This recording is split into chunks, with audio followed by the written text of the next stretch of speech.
दोस्तों नमस्कार। क्या आप जानते हैं कि एक ऐसा व्यक्ति जिसने अभी अभी कमाना शुरू ही किया है, या फिर एक ऐसा परिवार जिसकी इनकम कम है, जिसकी मासिक आमदनी कम है, पर अगर वो LIC में किसी पॉलिसी को लेना चाहते हैं तो उनके पास कौन सा ऑप्शन है? आज हम लोग उसी की चर्चा करने जा रहे हैं। पॉलिसी का नाम है आधार स्तंभ,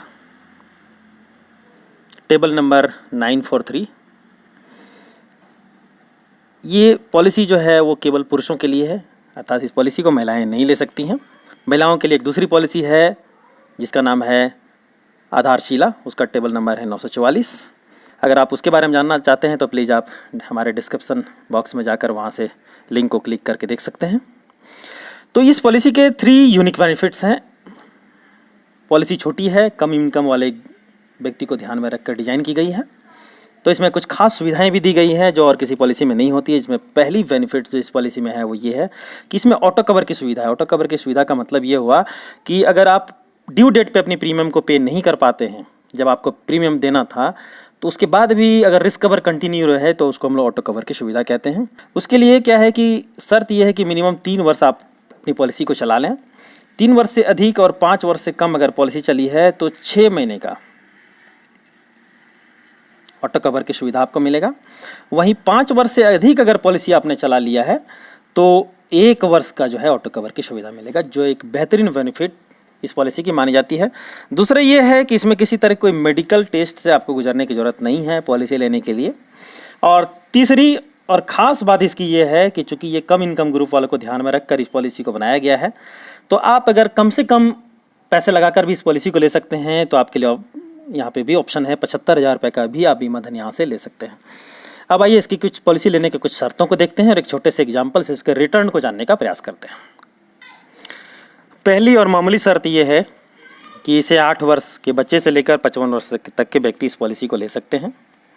दूसरा इसका टर्म है, यानी कितने वर्ष आपके लिए इस पॉलिसी को आप ले सकते हैं। तो 10 वर्ष से लेकर 20 वर्ष तक का टर्म का सिलेक्शन आपको यहाँ से करना होता है, मिनिमम 10 वर्ष का और मैक्सिमम 20 वर्ष का। सम एश्योर्ड जैसा हम लोग पहले देख ही चुके हैं कि मिनिमम 75,000 रुपये का भी सम एश्योर्ड यहाँ पे दिया जा रहा है और मैक्सिमम 3 लाख रुपये तक का ही सम एश्योर्ड आप ले सकते हैं। जो नेक्स्ट पॉइंट है वो है कि मैक्सिमम एज एट मैच्योरिटी, मतलब जब पॉलिसी मैच्योर करेगी उसमें आपकी उम्र अधिकतम कितनी होनी चाहिए, तो ये 70 वर्ष है। इसको जानने के लिए तो दो छोटा छोटा एग्जांपल हम लोग देखेंगे कि माना एक 50 वर्ष का व्यक्ति है जो 20 वर्ष का जो इनका अंतिम टर्म है वो लेना चाहते हैं, तो उसमें उनकी उम्र क्या हो जाएगी जब पॉलिसी मैच्योर करेगी, तो 70 वर्ष वो ले सकते हैं। वहीं अगर 55 वर्ष का कोई व्यक्ति है जो इसकी अंतिम उम्र है इस पॉलिसी को लेने के लिए, वो अगर 20 वर्ष का टर्म लेना चाहें तो उसमें उनकी उम्र हो जाएगी 75 वर्ष, वो इसको नहीं ले सकते हैं। अब एक छोटे से एग्जांपल से इसके रिटर्न को समझने का हम लोग प्रयास करते हैं कि इसमें रिटर्न क्या है और कैसे मिलेगा, कितने का रिस्क कवर हमको मिलेगा। एक एग्जांपल मैंने लिया है, 30 वर्ष के एक व्यक्ति हैं,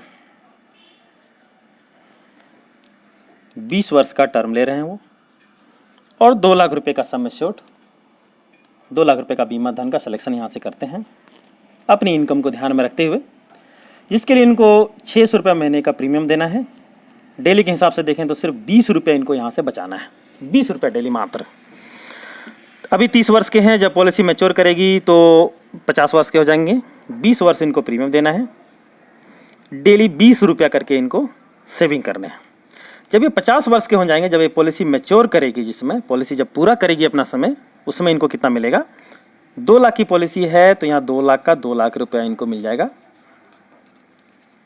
सम एश्योर्ड, प्लस ये 65,000 रुपया अतिरिक्त इनको मिलेगा, वो होगा लॉयल्टी एडिशन।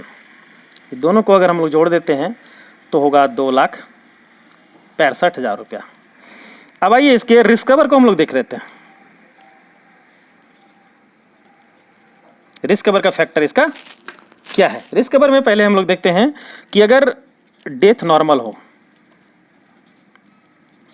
तो नॉर्मल डेथ के केस में इसमें 110% सम एश्योर्ड का मिलता है इस पॉलिसी के फीचर के हिसाब से।